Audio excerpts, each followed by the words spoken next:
श्री गणेशाय नमः। श्री जानकी वल्लभो विजयते। श्री रामचरितमानस प्रथम सोपान बालकांड। अक्षरों, अर्थ समूहों, रसों, छंदों और मंगलों की करने वाली सरस्वती जी और गणेश जी की मैं वंदना करता हूँ। श्रद्धा और विश्वास के स्वरूप श्री पार्वती जी और श्री शंकर जी की मैं वंदना करता हूँ, जिनके बिना सिद्धिजन और अंतःकरण में स्थित ईश्वर को नहीं देख सकते। ज्ञानमय नित्य शंकर रूपी गुरुओं की मैं वंदना करता हूँ, जिनके आश्रित होने से ही टेढ़ा चंद्रमा भी सर्वत्र वंदित होता है। श्री सीताराम जी के गुण समूह रूपी पवित्र वन में विहार करने वाले विशुद्ध विज्ञान संपन्न कवीश्वर श्री वाल्मीकि जी और कपीश्वर श्री हनुमान जी की मैं वंदना करता हूँ। उत्पत्ति, स्थिति, पालन और संहार करने वाली कलेशों की हरने वाली और संपूर्ण कल्याणों की करने वाली श्री रामचंद्र जी की प्रियतमा श्री सीता जी को मैं नमस्कार करता हूँ, जिनकी माया के विभूषित संपूर्ण विश्व ब्रह्मादि देवता और असुर हैं, जिनकी सत्ता से रस्सी में सर्प के भ्रम की भांति यह सारा दृश्य जगत सत्य ही प्रतीत होता है, और जिनके केवल चरण ही भव सागर से तरने की इच्छा वालों के लिए एकमात्र नौका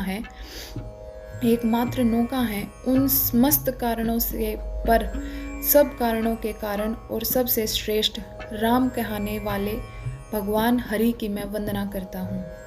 अनेक पुराण, वेद और तंत्र शास्त्र से समस्त तथा जो रामायण में वर्णित है और कुछ अन्यत्र से भी उपलब्ध श्री रघुनाथ जी की कथा को तुलसीदास जी अपने अंतःकरण के सुख के लिए अनंत मनोहर भाषा रचना में विस्तृत करता है, जिन्हें स्मरण करने से सब कार्य सिद्ध होते हैं। जो गुणों के स्वामी और सुंदर हाथी के मुख वाले हैं, वे ही बुद्धि के राशि और शुभ गुणों के धाम गणेश जी मुझ पर कृपा करें। जिनकी कृपा से गूंगा बहुत सुंदर बोलने वाला हो जाता है और लंगड़ा लूला दुर्गम पहाड़ पर चढ़ जाता है, वे कलयुग के सब पापों को जला डालने वाले दयालु भगवान मुझ पर द्रवित हों, दया करें। जो नील कमल के समान श्याम वर्ण है, पूर्ण खिले हुए लाल कमल के समान जिनके नेत्र हैं, और जो सदा क्षीर सागर में शयन करते हैं, वे भगवान नारायण मेरे हृदय में निवास करें। जिनका कुंद के पुष्प और चंद्रमा के समान गौर शरीर है, जो पार्वती के प्रियतम और दया के धाम है, और जिनका दीनों पर स्नेह है, वे कामदेव का बर्दन करने वाले शंकर जी मुझ पर कृपा करें। मैं उन गुरु महाराज के चरण कमल की वंदना करता हूँ, जो कृपा के समुद्र और नर रूप में श्री हरि ही हैं, और जिनके वचन महामोह रूपी घने अंधकार के नाश करने के लिए सूर्य किरणों के समूह हैं। मैं गुरु महाराज के चरण कमलों की रज की वंदना करता हूँ, जो सुरुचि, सुंदर स्वाद, सुगंध तथा अनुराग रूपी रस से पूर्ण है। वह अमर मूल संजीवनी जड़ी का सुंदर चूर्ण है, जो संपूर्ण भव रोगों को परिवार को नाश करने वाले हैं, भव रोगों के परिवार को नाश करने वाला है। वह रज सुकृति पुण्यवान पुरुष रूपी शिवजी के शरीर रूपी शोभित निर्मल विभूति है, और सुंदर कल्याण और आनंद की जननी है। भक्त के मन रूपी सुंदर दर्पण के मैल को दूर करने वाली और तिलक करने से गुणों के समूह को वश में करने वाली है। श्री गुरु महाराज के चरण नखों की ज्योति मणियों के प्रकाश के समान है, जिनके स्मरण करते ही हृदय में दिव्य दृष्टि उत्पन्न हो जाती है। वह प्रकाश अज्ञान रूपी अंधकार का नाश करने वाला है। वह जिनके हृदय में आ जाता है, उनके बड़े भाग्य हैं। उनके हृदय में आते ही हृदय के निर्मल नेत्र खुल जाते हैं, और संसार रूपी रात्रि के दोष दुख मिट जाते हैं, एवं श्री रामचरित रूपी मणि और माणिक्य गुप्त और प्रकट जहाँ जो जिस खाने में है, सब दिखाई पड़ने लगते हैं। जैसे सिद्धाजन को नेत्रों में लगाकर साधक सिद्ध और सुजान पर्वतों, वनों और पृथ्वी के अंदर कौतुक से ही बहुत सी खाने देखते हैं, श्री गुरु महाराज के चरणों की रज कोमल और सुंदर नयनामृत अज्जन है, जो नेत्रों में दोषों का नाश करने वाला है। उस अज्ञान से विवेक रूपी नेत्रों को निर्मल करके मैं संसार रूपी बंधन से छुड़ाने वाले श्री रामचरित का वर्णन करता हूँ। पहले पृथ्वी के देवता ब्राह्मणों के चरणों की वंदना करता हूँ, जो अज्ञान से उत्पन्न सब संदेहों को हरने वाले हैं। फिर सब गुणों की खान संत समाज को प्रेम सहित सुंदर वाणी से प्रणाम करता हूँ। संतों का चरित्र कपास के चरित्र जीवन के समान शुभ है, जिनका फल निरस, विशुद्ध और गुणमय होता है। कपास की डोरी निरस होती है, संत चरित्र में भी विश्वास शक्ति नहीं है। इससे वह भी निरस है। कपास उज्जवल होता है, संत का हृदय भी अज्ञान और पाप रूपी अंधकार से रहित होता है, इसीलिए वह विशुद्ध है। और कपास में गुण तंतु होते हैं, इसी प्रकार संत का चरित्र भी सद्गुणों का भंडार होता है, इसीलिए वह गुणमय है। जैसे कपास का धागा सुई के किए हुए छेद को अपना तन देकर ढक देता है, अथवा कपास जैसे लोड़े जाने, काते जाने और बुने जाने का कष्ट सहकर भी वस्त्र के रूप में परिणत होकर दूसरों के गोपनीय स्थानों को ढकता है, उसी प्रकार संत स्वयं दुख सहकर दूसरों के छिद्रों दोषों को ढकता है, जिसके कारण उसने जगत में वंदनीय यश प्राप्त किया है। संतों का समाज आनंद और कल्याणमय है, जो जगत में चलता फिरता तीर्थराज प्रयाग है, जहाँ उस संत समाज रूपी प्रयागराज में राम भक्ति रूपी गंगा जी की धारा है और विश्व और ब्रह्म विचार का प्रचार सरस्वती जी हैं। विधि और निषेध, यह करो और यह न करो रूपी कर्मों की कथा कलयुग के पापों को हरने वाली सूर्यतनया यमुना जी हैं, और भगवान विष्णु और शंकर जी की कथाएं त्रिवेणी रूप से सुशोभित हैं, जो सुनते ही सब आनंद और कल्याणों की देने वाली हैं। उस सत्य समाज रूपी प्रयाग में अपने धर्म में जो अटल विश्वास है, जो अक्षरवट है और शुभ कर्म ही वह उस तीर्थराज का समाज परिकर है। वह संत समाज रूपी प्रयागराज सब देशों में सब समय सभी को सहज ही प्राप्त हो जाता है और आदर पूर्वक सेवन करने से कलेशों को नष्ट करने वाला है। वह तीर्थराज अलौकिक और अकथनीय है एवं तत्काल फल देने वाला है। उसका प्रभाव प्रत्यक्ष है।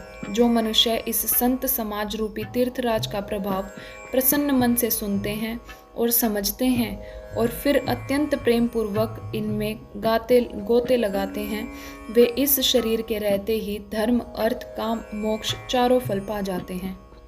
इस तीर्थराज में स्नान का फल तत्काल ऐसा देखने में आता है कि कोई कोयल बन जाते हैं और बगुले हंस बन जाते हैं। यह सुनकर कोई आश्चर्य न करे, क्योंकि सत्संग की महिमा छिपी नहीं है। वाल्मीकि जी, नारद जी और अगस्त्य जी ने अपने अपने मुखों से अपनी होनी जीवन का वृतांत कहा है। जल में रहने वाले, जमीन पर रहने वाले और आकाश में विचरने वाले नाना प्रकार के जड़ चेतन जितने जीव इस जगत में हैं, उनमें से जिसने जिस समय जहाँ कहीं भी जिस कहीं यत्न से बुद्धि, कीर्ति, सद्गति, विभूति, ऐश्वर्य और भलाई पाई है, सो सब सत्संग का ही प्रभाव समझना चाहिए। वेदों में और लोक में इसकी प्राप्ति दूसरा कोई उपाय नहीं है। सत्संग के बिना विवेक नहीं होता और श्री रामचंद्र जी के कृपा के बिना वह सत्संग सहज में मिलता नहीं। सत्संगति आनंद और कल्याण की जड़ है।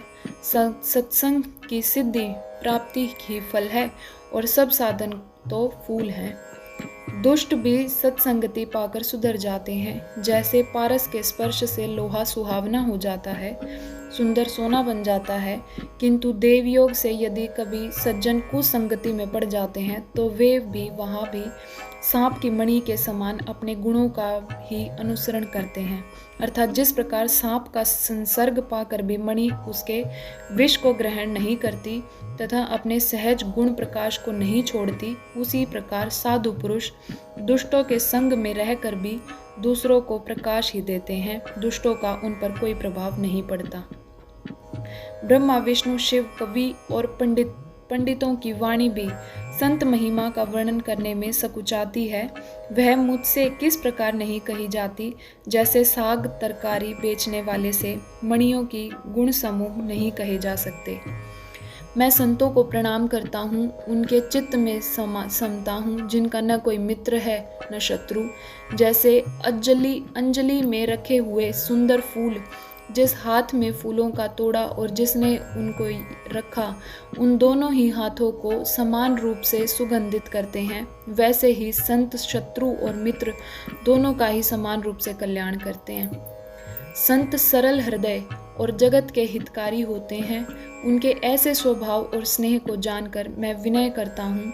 मेरी इस बाल विनय को सुनकर कृपा करके श्री राम जी के चरणों में मुझे प्रीति दें।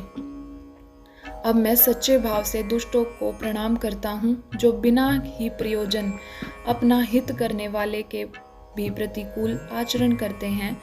दूसरों के हित की हानि ही उनकी दृष्टि में लाभ है।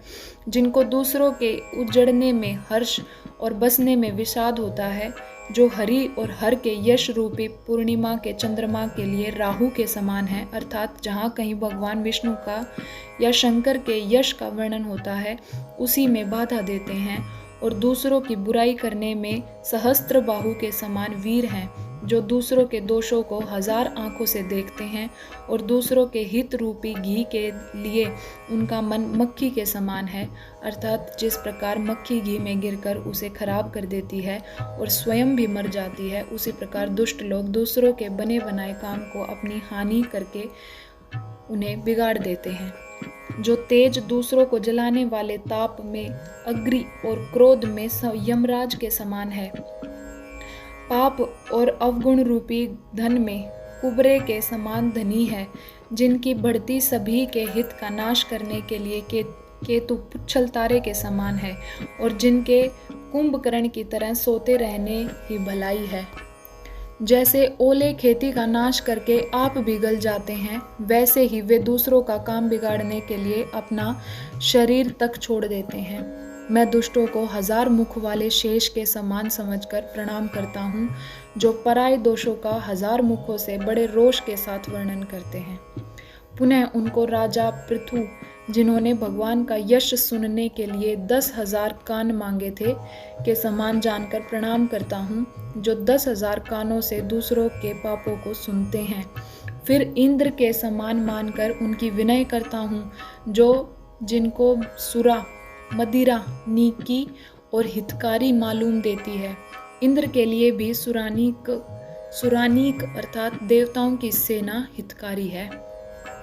जिनको कठोर वचन रूपी वज्र सदा प्यारा लगता है और जो 1000 आंखों से दूसरों के दोषों को देखते हैं। दुष्टों की यह रीति है कि वे उदासीन, शत्रु अथवा मित्र किसी का भी हित सुनकर जलते हैं। यह जानकर दोनों हाथ जोड़कर उन जन प्रेम पूर्वक उनके विनय करता हूँ। मैंने अपनी ओर से विनती की है, परंतु वे अपनी ओर से कभी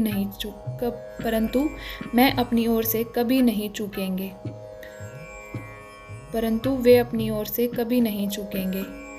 कौओं को बड़े प्रेम से पालिए, परंतु वे क्या कभी मांस के त्यागी हो सकते हैं। अब मैं संत और असंत दोनों के चरणों की वंदना करता हूँ।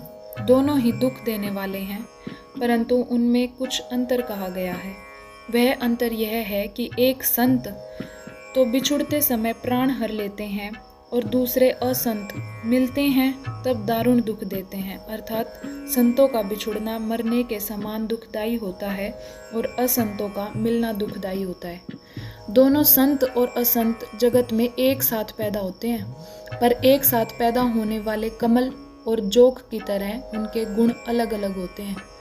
कमल दर्शन और स्पर्श से सुख देता है, किंतु जोक शरीर का स्पर्श पाते ही रक्त चूसने लगती है। साधु अमृत के समान मृत्यु रूपी संसार से उबारने वाला और असाधु मदिरा के समान मोह प्रमाद और जड़ता उत्पन्न करने वाला है। दोनों को उत्पन्न करने वाला जगत रूपी अगाध समुद्र एक ही है। शास्त्रों में समुद्र मंथन से ही अमृत और मदिरा दोनों की उत्पत्ति बताई गई है। भले और बुरे अपनी अपनी करनी के अनुसार सुंदर यश और अपयश की संपत्ति पाते हैं। अमृत, चंद्रमा, गंगा जी और साधु एवं विष, अग्नि, कलयुग के पापों की नदी अर्थात कर्मनाशा और हिंसा करने वाले व्याध, इनके गुण अवगुण सब कोई जानते हैं, किंतु जिसे जो भाता है उसे वही अच्छा लगता है। भला भलाई ही ग्रहण करता है और नीच नीचता ही ग्रहण किए रहता है। अमृत की सराहना अमर करने में होती है और विष की मारने में। दुष्टों के पापों और अवगुणों की और साधुओं के गुणों की कथाएं दोनों ही अपार और अथाह समुद्र हैं। इसी से कुछ गुण और दोषों का वर्णन किया गया है, क्योंकि बिना पहचाने इसका ग्रहण या त्याग नहीं हो सकता। भले बुरे सभी ब्रह्मा के पैदा किए हुए हैं, पर गुण और दोषों को विचार कर वेदों ने उनको अलग अलग कर दिया है। वेद, इतिहास और पुराण कहते हैं कि ब्रह्मा की यह सृष्टि गुण अवगुणों से सनी हुई है। दुख सुख, पाप पुण्य, दिन रात, साधु असाधु, सुजाति कुजाति, दानव देवता, ऊंच नीच, अमृत विष, सुजीवन मृत्यु, माया ब्रह्मा, जीव ईश्वर, संपत्ति दरिद्रता, रंक राजा, काशी मगध, गंगा कर्मनाशा, मारवाड़ मालवा, ब्राह्मण कसाई, स्वर्ग नरक, अनुरोग वैराग्य, ये सभी पदार्थ ब्रह्मा की सृष्टि में हैं। वेद शास्त्रों ने इनके गुण दोषों का विभाग कर दिया है। विधाता ने इस जड़ चेतन विश्व को गुण दोष में रचा है, किंतु संत रूपी हंस दोष रूपी जल को छोड़कर गुण रूपी दूध को ही ग्रहण करते हैं। विधाता जब इस प्रकार का हंस का विवेक देते हैं, तब दोषों को छोड़कर मन गुणों में अनुरक्त होता है। काल स्वभाव और कर्म की प्रबलता से भले लोग साधु भी माया के वश में होकर कभी कभी भलाई से चूक जाते हैं। भगवान ने भक्त जैसे उस चूक को सुधार लेते हैं और दुख दोषों को मिटाकर निर्मल यश देते हैं, वैसे ही दुष्ट भी कभी कभी उत्तम संग पाकर भलाई करते हैं, परंतु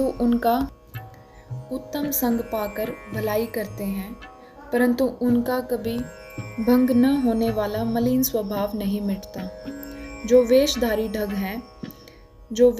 ठग हैं, उन्हें भी अच्छा साधु का सा वेश बनाए देखकर वेश के प्रताप से जगत पूजता है, परंतु एक न एक दिन वे चोड़े सा ही आते हैं। अंत तक उनका कपट नहीं निभता, जैसे कालनेमी रावण और राहु का हाल हुआ। बुरा वेश बना लेने पर भी साधु का सम्मान ही होता है, जैसे जगत में जाम्बवान और हनुमान जी का हुआ। बुरे संग से हानि और अच्छे संग से लाभ होता है। यह बात लोक और वेद में और सभी लोग इसको जानते हैं। पवन के संग से धूल आकाश पर चढ़ जाती है और वही नीचे की ओर बहने वाले जल के संग से कीचड़ में मिल जाती है। साधु के घर के तोता मैना राम राम सुमिरते हैं और असाधु के घर के तोता मैना गिन गिन कर गालियां देते हैं। कुसंग के कारण धुआं कालिख कहलाता है। वही धुआं सुसंग से सुंदर स्याही होकर पुराण लिखने के काम में आता है, और वही धुआं जल अग्नि और पवन के संग से बादल होकर जगत को जीवन देने वाला बन जाता है। ग्रह, औषधि, जल, वायु और वस्त्र, ये सब भी कुसंग और सुसंग पाकर संसार में बुरे और भले पदार्थ हो जाते हैं। चतुर एवं विचारशील पुरुष ही इस बात को जान पाते हैं। महीने के दोनों पखवाड़ों में उजियाला और अंधेरा समान ही रहता है, परंतु विधाता ने इनके नाम में भेद कर दिया है। एक का नाम शुक्ल और दूसरे का नाम कृष्ण रख दिया।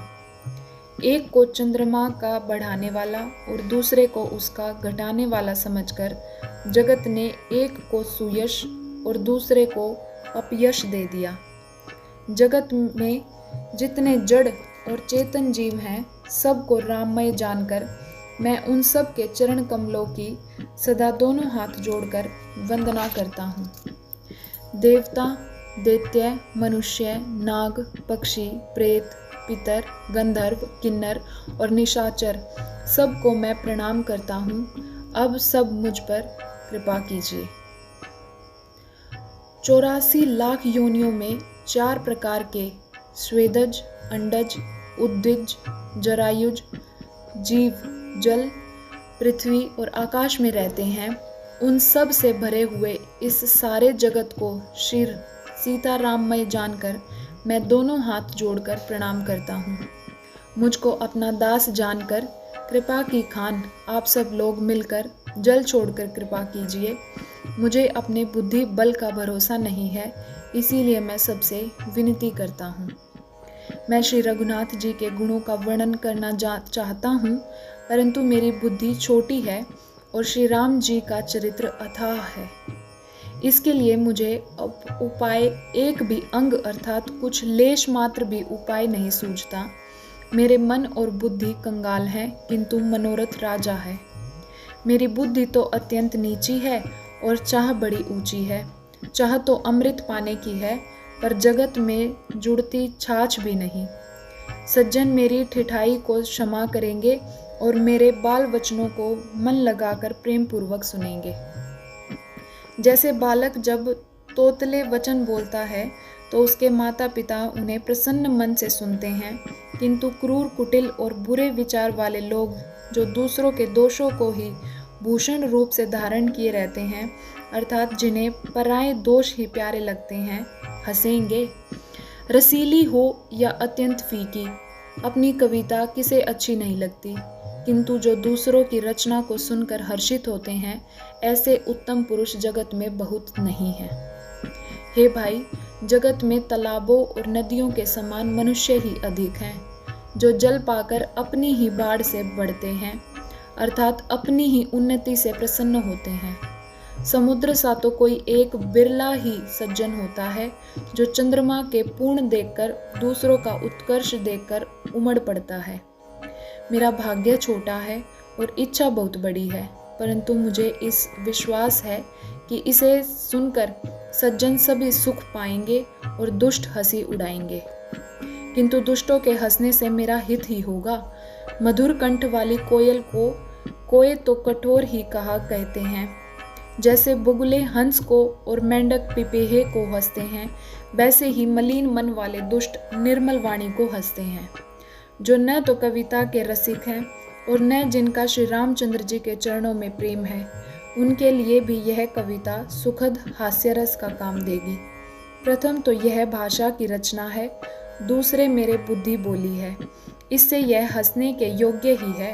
हंसने में उन्हें कोई दोष नहीं। जिन्हें न तो प्रभु के चरणों में प्रेम है और न अच्छी समझ ही है, उनको यह कथा सुनने में फीकी लगेगी। जिनकी श्री हरि भगवान विष्णु और श्री हर भगवान शिव के चरणों में प्रीति है और जिनकी बुद्धि कुतर्क करने वाली नहीं है, जो श्री हरि हर में भेद की या ऊंच नीच की कल्पना नहीं करते, उन्हें श्री रघुनाथ जी की यह कथा मीठी लगेगी। सज्जनगण इस कथा को अपने जी में श्री रामचंद्र जी की भक्ति से विभूषित जानकर सुंदर वाणी से सराहना करते हुए सुनेंगे। मैं न तो कवि हूँ, न वाक्य रचना में ही कुशल हूँ, मैं तो सब कलाओं का सब विधाओं से रहित हूँ। नाना प्रकार के अक्षर, अर्थ और अलंकार, अनेक प्रकार की छंद रचना, भावों और रसों के अपार भेद और कविता के भांति भांति के गुण दोष होते हैं। इनमें से काव्य संबंधी एक भी बात का ज्ञान मुझ में नहीं है। यह मैं कोरे कागज पर लिखकर शपथ पूर्वक सत्य सत्य कहता हूँ। मेरी रचना सब गुणों से रहित है। इसमें बस जगत प्रसिद्ध एक गुण है, जिसे विचार कर अच्छी बुद्धि वाले पुरुष जिनके निर्मल ज्ञान है, इसको सुनेंगे। इनमें श्री रघुनाथ जी का अपार नाम है, जो अत्यंत पवित्र है, वेद पुराणों का सार है, कल्याण का भवन है और अमंगलों को हरने वाला है, जिसे पार्वती जी सहित भगवान शिव जी सदा जपा करते हैं। जो अच्छे कवि के द्वारा रची हुई बड़ी अनूठी कविता है, वह भी राम नाम के बिना शोभा नहीं पाती। जैसे चंद्रमा के समान मुख वाली सुंदर स्त्री सब प्रकार से सुसज्जित होने पर भी वस्त्र के बिना शोभा नहीं देती, इसके विपरीत कुकवि की रचना हुई सब गुणों से रहित कविता को भी राम के नाम एवं यश से अंकित जानकर बुद्धिमान लोग आदर पूर्वक कहते और सुनते हैं, क्योंकि संतजन भौरे की भांति गुण ही को ग्रहण करने वाले होते हैं। यद्यपि मेरी इस रचना में कविता का एक भी रस नहीं है, तथापि इसमें श्री राम जी का प्रताप प्रकट है। मेरे मन में यही एक भरोसा है, भले संग से भला किसने बड़प्पन नहीं पाया। धुआं भी अगर के संग से सुगंधित होकर अपने स्वाभाविक कुड़वेपन को छोड़ देता है। मेरी कविता अवश्य भद्दी है, परंतु इसमें जगत का कल्याण करने वाली राम कथा रूपी उत्तम वस्तु का वर्णन किया गया है। इससे यह भी अच्छी ही समझी जाएगी।